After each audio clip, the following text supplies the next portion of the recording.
The Zblarnian science vessel Explorian detected the first hints of intelligent life from an unremarkable yellow star system as it was making a routine multi-galaxy survey sweep. Specifically, they picked up bundles of encoded data bursts emanating from the third planet, out from the system's sun. "Bring up a visual rendering of the source world," ordered Senologus Supreme Malarp to his subordinates on the bridge. An image of a blue-green sphere appeared on the main view screen. "It appears to be a terrestrial world with a nitrogen-oxygen atmosphere and plentiful water resources," Mlarp mused.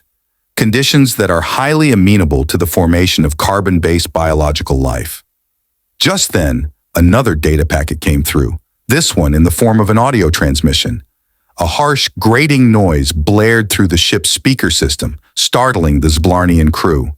"What in the 11 rings of Zblax was that auditory assault?" Mlarp bellowed. His communications officer checked his readings. "It appears to be an encoded linguistic transmission from the surface Supreme Xenologist. Here, let me run it through our universal translation matrix." The harsh noise played again, but this time one of the Zblarnian linguists rendered it into an approximation of the alien language. A photon checks into a hotel, and the bellhop asks, "Can I help you with your luggage?" The photon responds, "No, thanks, I'm traveling light." The members of the Explorion crew just stared at each other in utter confusion. Is that meant to be some sort of coded threat?" one of the junior officers asked. "Did they just transmit the schematics for a photon-based weapon system?" "Negative," the linguist replied, after studying the data further. "It seems to be what the inhabitants of this world refer to as, let me check the semantic transfer here, a dad joke." "Dad joke?" Malarp raised a perplexed eyebrow. "As in the kind of humor propagated by a parental figure to its offspring? How tremendously odd." Before he could ponder it further, another burst of audio data came through. "Why did the tomato turn red? Because it saw the salad dressing." The Zblarnian linguist listened carefully, reran it through the compilers, and relayed the encoded message. "Two cannibals are eating a clown. One looks at the other and asks, 'Does this taste funny to you?'"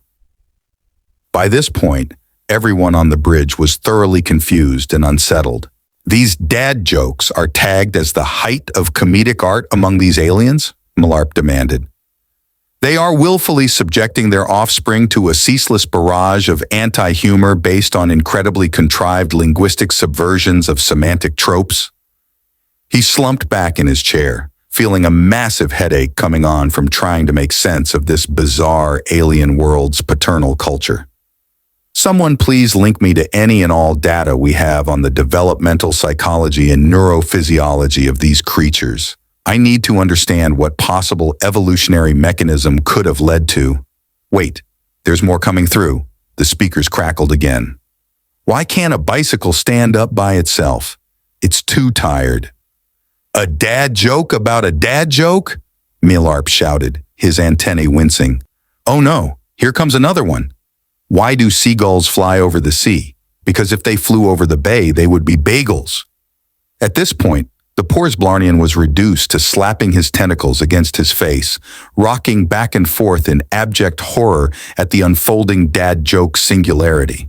His underlings were in scarcely better shape, scrambling for nutrients and attempting to up their synaptic gains to ward off the assault of infinitely regressed humor recursion.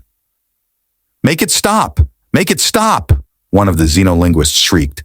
"I can hear the sound of infinite dad joke dimensions, inverting and crinkling the very undercoat of space-time itself. We never evolved boson receptors to withstand this magnitude of sustained anti-comedic information compression." Mercifully, the onslaught ended as quickly as it began. Deafening silence fell over the Explorian's bridge as the dad joke subspace pulses abated and the crew weakly tried to recover their wits. Supreme Xenologist Malarp lifted his head groggily, entire worlds of rational knowledge and understanding having been unmade by the chaotic dad joke event horizon. "And note to self," he finally croaked, looking like a broken being.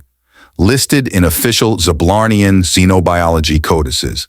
Planet QT8427N to be designated hostile world, with local sentient species when at Mandra Homo corpor jocius, marked as a potential Category Omega biohazard.